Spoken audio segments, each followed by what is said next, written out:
I am your voice. We are going to build a great border wall. I will fight for you, and I will win for you. And we will make America great again.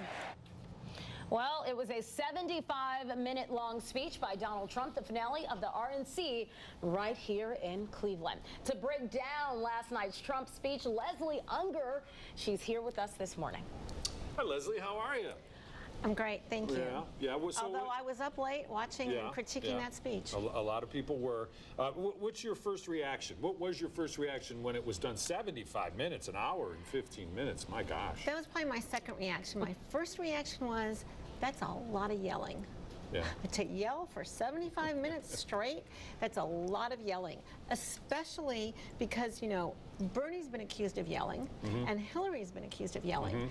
That was nonstop yelling, and that was honestly, you know, my first impulse was to say, that was a really, really dark picture of America.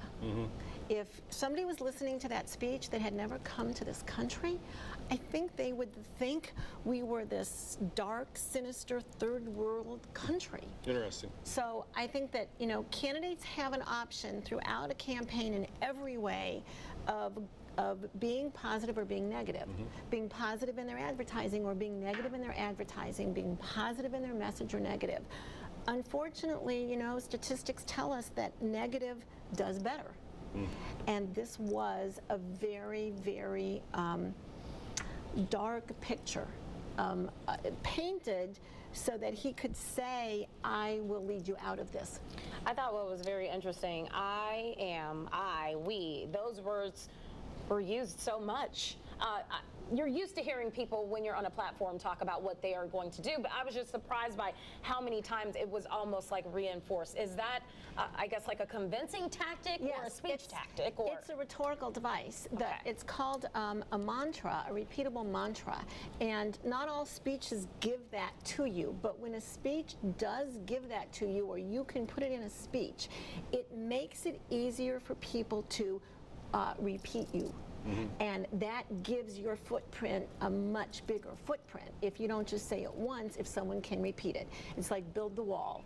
It's something that's a repeatable mantra. You don't really have to know a lot about foreign policy. You don't have to be an expert in diplomacy to be able to say build the wall. Now, an interesting thing about his build the wall in the speech last night was usually in his campaign speeches, it's followed by Mexico will pay for it, and they will like it. Right. When we're talking about his communication skills, you already hit on it. He yelled. In your opinion, he was doing a lot of yelling. Can he soften just his tone and how you said it was a dark speech just by maybe delivering his message in a different way? Yes. The problem with the yelling is that when we do anything nonstop, you know, as a parent, if you yell at your kid all the time, it loses its effectiveness. Sure. It's not just that yelling may not be the most effective, it just loses its effectiveness. Right. So yes, there were many opportunities. He took a couple.